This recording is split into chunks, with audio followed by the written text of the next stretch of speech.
Welcome back to Conversations with the Candidates for U.S. Congressional District 7. Our final candidate for this evening is Mr. Joshua Butler. Thank you for joining us. Thank you for having me. Joshua is a nonprofit and a fundraising and development professional for local higher education institutions and nonprofits. Mr. Butler, here's your first question. Congress has struggled for some time to try and tackle a program for comprehensive immigration reform. All right. What does that phrase mean to you, and what do you think is the first step? All right. Well, comprehensive immigration reform, we tend to talk about it very linearly now in terms of it's either DACA or is border security or is fixing the visa system, but it has to encompass all of these elements. And I think a first step is you have to build a scenario where you have a champion in Congress that's willing to fight for comprehensive immigration reform. And what that means is also looking at scenarios like our private prison system. We have so many different elements of immigration discussion that need to be approached that don't just resolve one particular thing at a time. When you look at the standpoint of talking immigration, we tend to only focus on our southern border right now. And the southern border is the easy one to talk about because we look at the Latino or Hispanic population coming across and people want to talk about safety and issues with people just freely coming into the United States. But the truth is that we have people overstaying their visas as well. In fact, a large part of our undocumented population is from people overstaying their visas because they get to the United States, they find that they like it here, and they don't want to leave. And that American dream is something that we should make available to everyone. But at the same point in time, we have to do it in a legal way. So we have to protect our borders. We have to make sure that we're taking a tough stance on criminal activity as well, and fixing a broken system where we're not causing families to be broken up and creating unnecessary harms to individuals that love this country and want to be here. And as a congressional representative, you are to find solutions to problems. And right now we're gridlocked because there's a political tug of war of power rather than actually finding legitimate, viable solutions to ensure we get it right and fix this system. Thank you. The next question is, recently the Department of Education announced that it will no longer investigate civil rights complaints from transgender students barred from school bathrooms that match their gender identity. And this has obviously also been a hot topic locally and certainly played a key role in the last state legislative session. The question is, what's your position on this issue? All right. Well, my position is that we need an anti-discrimination bill. The Equal Protections Clause under the 14th Amendment clearly gives us the ability to make sure that no human being is discriminated against in this country, regardless of gender, race, sexual orientation, or whatever background you might have. It is a tragedy what is taking place with our citizens throughout communities all over this country. And right here in Texas, we have a lieutenant governor that decides to make where you go to the bathroom more important than protecting and ensuring the rights of citizens, no matter who you are.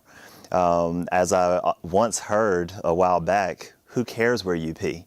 We need to be able to make sure that people are comfortable and don't end up with issues of psychological turmoil because they're being discriminated against. There's a lot of scenarios in our transgender community where they're facing discrimination and issues that should never be faced in a community simply because of the fact that we don't understand the challenges that they go through. We need an education curve, a real education curve, on what each member of this community is dealing with, and then finding viable solutions from the federal government to enact an anti-discrimination bill that would require the states to abide by it, and especially if they're going to be taking federal dollars for educational purposes. Thank you.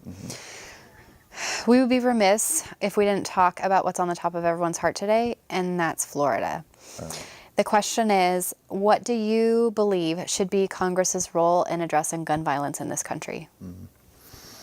I was actually listening to NPR interview this morning with a senator out of South Dakota by the name of Rick Rounds.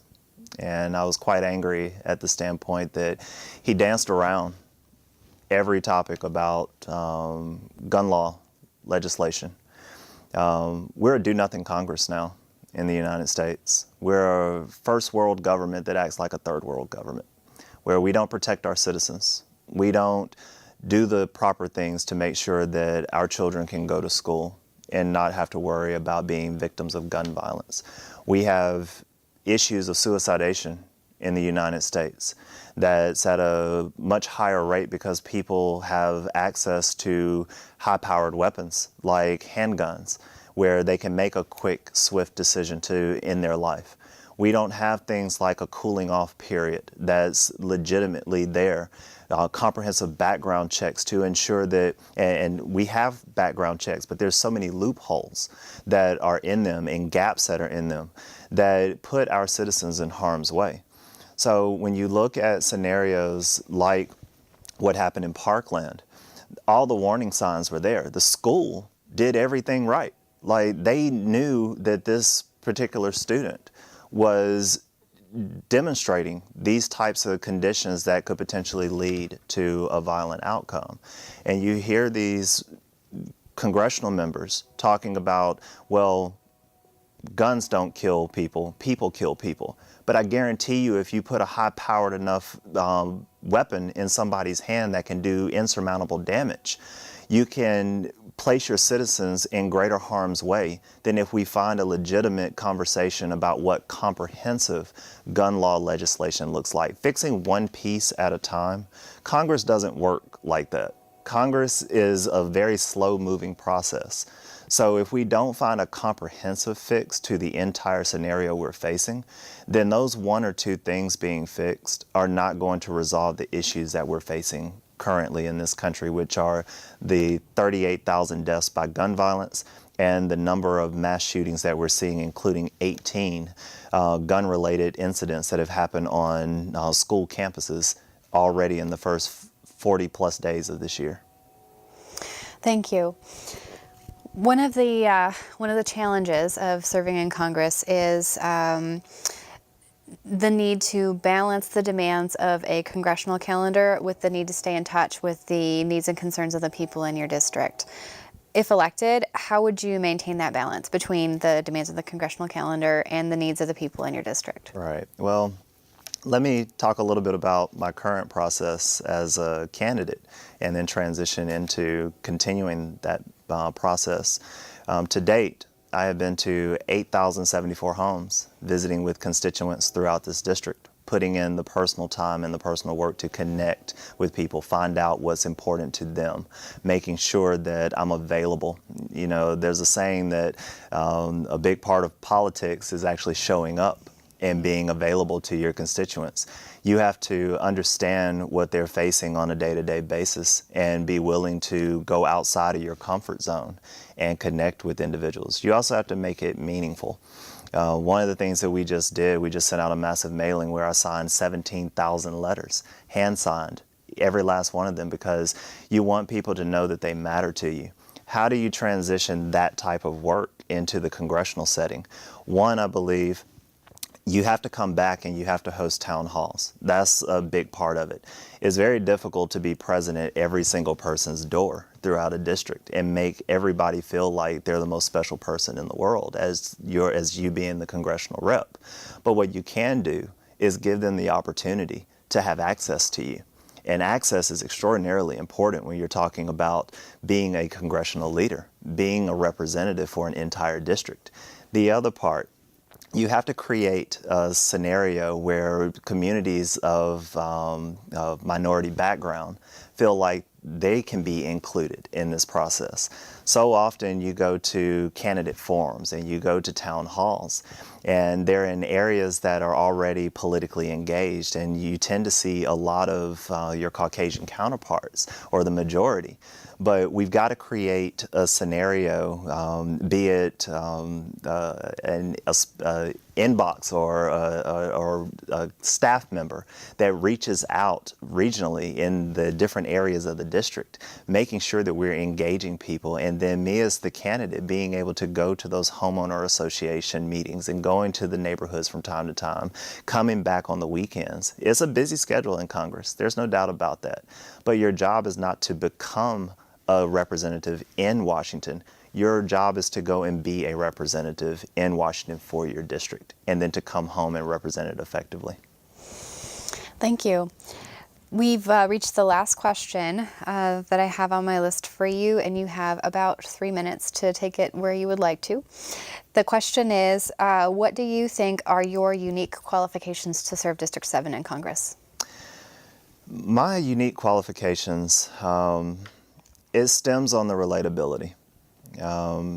I come from a background of hardworking, talented, not well-to-do family, but we've done well in achieving success for what we consider being successful.